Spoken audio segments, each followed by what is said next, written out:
All right, so two former Capitol Police officers that were part of the January 6th insurrection. Well, I'm like not with them, but were there, protecting the Capitol building, doing their jobs. Anyways, you get it. They have opened a lawsuit regarding the $1.8 billion slush fund that the IRS has created as a settlement to Trump's $10 billion lawsuit that was against the IRS that he has full control over, meaning that he controls the outcome and how they respond to the lawsuit. He admitted this, by the way. I'm not just making things up. Because I'm the one that makes a decision, right?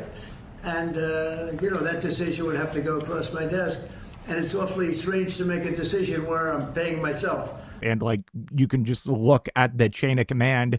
You have the IRS that's managed by the Treasury Department. The head of the Treasury Department is appointed by the president. And in this case, it's Scott Bessent, very close to the president. And the president also chooses the head of the IRS. I'm blanking on their name off the top of my head, but it's just like Trump controls what happens. This is like one of the biggest cases of fraud that I think we will ever see, with a sitting president suing the IRS. Anyways, Jesus. Okay, let's get into this lawsuit. So they're seeking to halt these payments because they're to go to January 6th insurrectionists, not like the Capitol Police that had to deal with this insurrection or anyone who might have been harmed by it. It's going to the insurrectionist. All right, so this is from Reuters. Police officers who guarded Capitol sue to block Trump's $1.8 billion slush fund. In a complaint filed in a federal court in Washington, former Capitol Police officer Harry Dunn and Metropolitan Police Department officer Daniel Hodges allege Trump has created a 1776. How am I now just picking up on that? Yeah. Okay, cool. You're scamming the taxpayers using the birth date of our nation. Nice, got it. Okay, it's just so dumb, man. So the taxpayer-funded slush fund to finance the insurrectionists and paramilitary groups that committed violence in his name. The lawsuit seeks a court order blocking payments from the fund, calling it the most brazen act of presidential corruption this century. I completely agree. I mean, we can talk about the hundreds of millions and not billions that he's made in crypto by just scamming his fans, taking foreign donations. We can talk about all that, but this is a whole nother level when you had a sitting U.S. president sue a department that they control, and then they settle and give all the money to insurrectionists, people who stormed into the Capitol building with the sole intent of preventing the certification of an election. Anyways, Trump settled on Monday with the Internal Revenue Service, agreeing to drop his $10 billion lawsuit over the lack of his tax returns, or the leak of his tax returns during his first term, as part of the settlement. The Justice Department created the fund to compensate victims of political weaponization.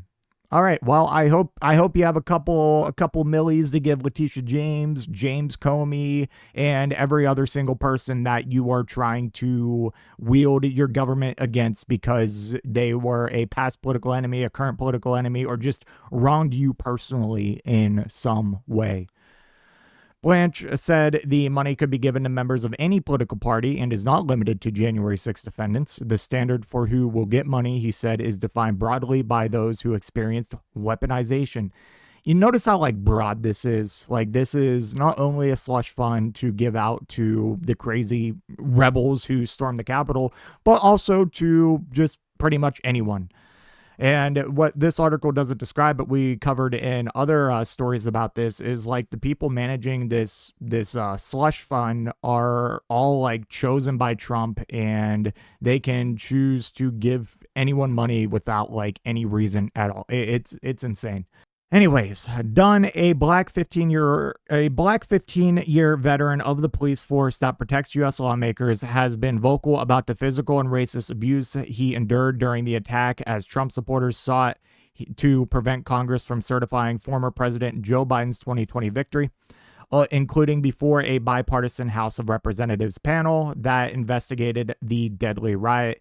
He has said he battled post-traumatic stress disorder from the event. During the Capitol attack, Hodges was pinned in a revolving door by a rioter wielding a police shield, a moment that became a viral video. We'll watch that. He remains on Washington's police force and has testified before Congress about his experience. I feel like they're just going to fire him. I mean, you could say that's illegal, but like, I don't think Trump really cares about this thing called the law. So this is just a quick few seconds, but it shows you what was going on with this specific Capitol Hill police officer. That's him right there. Just the threats. They made it clear that they were true believers. A year later, it's the taunts and jeers from the...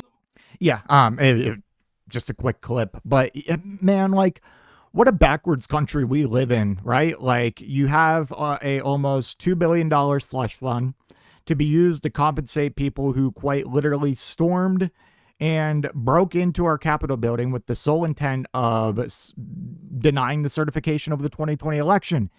And also things like hang Mike Pence and kill them all. It was hard to tell if they were talking about the police or the members of Congress. We've gone over the video before of the January 6th crowd chanting kill them all. Again, don't know if it was against the police or against Congress or both. So yeah, we're using that money not to compensate the actual police officers who were doing their jobs. And it's crazy how fast that the Republicans are turning on the police, because, I mean, is it surprising that they're turning on the police, that they're not taking the police's side here? I mean, we're talking about a party, that was supposed to be the anti-war party, and then they weren't when we started doing war. It just seems like it's a party of people who just adopt whatever position that Trump has in the moment. A party of drones, a party of drones. What do you want me to tell you? Again, this is hands down the biggest case of corruption and fraud that I've ever seen. And I think that we will ever see, at least hopefully within my lifetime. I don't want to live through something like this again. Anyways, I don't want to hear, like, unless you care about this, like you actually care about this, I don't want to hear a single word about Somali fraud or healthcare fraud, like whatever fraud. Again, like I just don't want to hear it. I can't be bothered, because the fraud's sitting right in front of your face. All right. That's all I'm going to say. Anyways, that's all I have for this one. Let me know what you think in the comment section down below. If you made it to this point in the video, I just want to give a special thank you. If you enjoyed it, please hit that like button down below. And if you really enjoyed it, maybe consider hitting that subscribe button while you're down there.